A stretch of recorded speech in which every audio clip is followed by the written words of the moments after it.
लोकसभा में एक बिहार का एक शेर है जिसको दुनिया नहीं जानती, उसका नाम शहाबुद्दीन है। वो शहाबुद्दीन और फातिमी उठकर आए तो तमाम के तमाम लोग जहां पर खड़े थे वहीं पर बैठ गए।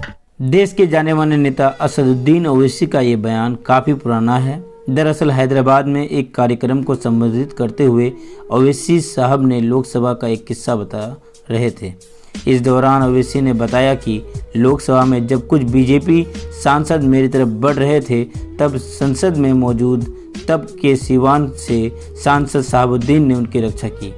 ओवैसी ने अपने भाषण में शहाबुद्दीन को बिहार का शेर बताया था। कुछ सालों से शहाबुद्दीन राजनीति में सक्रिय नहीं थे, लेकिन मीडिया में जब भी उनकी बात होती थी तो बिहार के डॉन, बाहुबली या फिर अन्य कई नाम से पुकारा जाता था। लेकिन सवाल है कि क्या शहाबुद्दीन के बारे में सिर्फ यही सच है? शायद नहीं। यही वजह है कि लोग शहाबुद्दीन का जिक्र करते हैं। उनके द्वारा सीवान में कराए गए विकास कार्य की जोर शोर से चर्चा करते हैं। आज इस फानी दुनिया को रुखसत कहे गए शहाबुद्दीन और इस मौके पर उनके बारे में कुछ खास बातें बताने वाले हैं। शहाबुद्दीन साहब का जन्म 10 मई 1967 को सीवान जिले के हुसैनगंज प्रखंड के प्रतापपुर गांव में हुआ था। राजनीति में एमए और पीएचडी करने वाले शहाबुद्दीन ने 1980 में डीएवी कॉलेज से राजनीति में कदम रखा था। इस दौरान उन्होंने लेफ्ट विंग के खिलाफ जमकर लोहा लिया और इलाके में ताकतवर राजनेता के तौर पर अपनी मौजूदगी दर्ज कराई। भाकपा माले के साथ उनका तीखा टकराव अक्सर चर्चा में रहा। कहा जाता है कि सीवान में दो ही राजनीतिक धुरियां थी, इसमें एक शहाबुद्दीन और दूसरा भाकपा माले थी।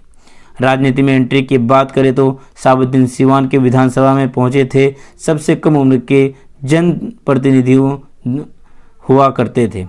दोबारा उसी सीट से 1995 में चुनाव में जीत दर्ज की। 1996 में वो पहली बार सीवान से लोकसभा के लिए चुने गए। एचडी देवगौड़ा के नेतृत्व वाली सरकार में उन्हें गृह राज्य मंत्री बनाए जाने की बात चर्चा में ही आई थी कि मीडिया में शहाबुद्दीन के आपराधिक रिकॉर्ड की खबरें छपने लगी। इसी तरह उन्हें केंद्रीय मंत्रिमंडल में शामिल करने का मामला पीछे रह गया। हालांकि शहाबुद्दीन को इसका अफसोस कभी नहीं रहा। राजनीतिक सक्रियता के दौरान शहाबुद्दीन अक्सर कहते थे कि मैं सिर्फ जनसेवा के लिए बना हूँ, यह फ़र्क नहीं पड़ता कि कुर्सी में हूँ या नहीं। शहाबुद्दीन के इसी अंदाज ने उन्हें सीवान का चहेता बनाया। सीवान में खूब बड़ा हिस्सा शहाबुद्दीन की ही देन है। मसलन टाउन हॉल, इंदौर स्टेडियम या डीएवी कॉलेज से लेकर अस्पताल के कैंपस तक यूँ समझ लीजिए कि हर जगह की नींव रखने वाले शहाबुद्दीन ही हैं। शहाबुद्दीन के ज़माने में भी प्राइवेट और सरकारी डॉक्टर होते थे, लेकिन तब प्राइवेट डॉक्टर आज जैसी लूट नहीं कर पाते थे। वहीं सरकारी डॉक्टर भी अपने टाइम टेबल का ध्यान रखते थे। स्कूल और कॉलेजों में टीचर से लेकर प्रोफेसर तक ईमानदारी से काम करते थे।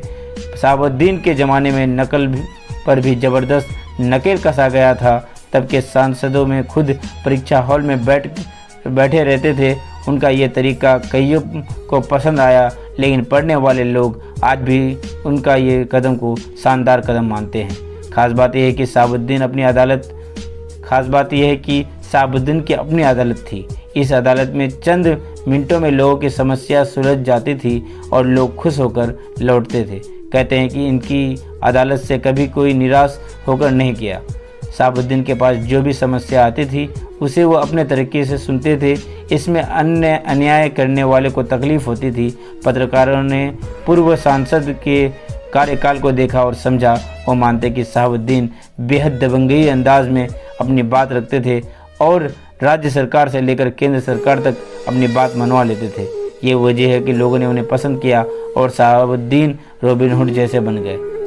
शहाबुद्दीन को साहिब के नाम से भी जाना जाता है। बहरहाल वो बीते कुछ सालों से दिल्ली के तिहाड़ जेल में बंद थे और आज कोरोना के कारण उनका निधन हो गया, जिससे बिहार ने एक शेर खो दिया। दोस्तों, अगर आपको वीडियो अच्छा लगे तो वीडियो को लाइक करें, चैनल को सब्सक्राइब करें। खुदा हाफिज़।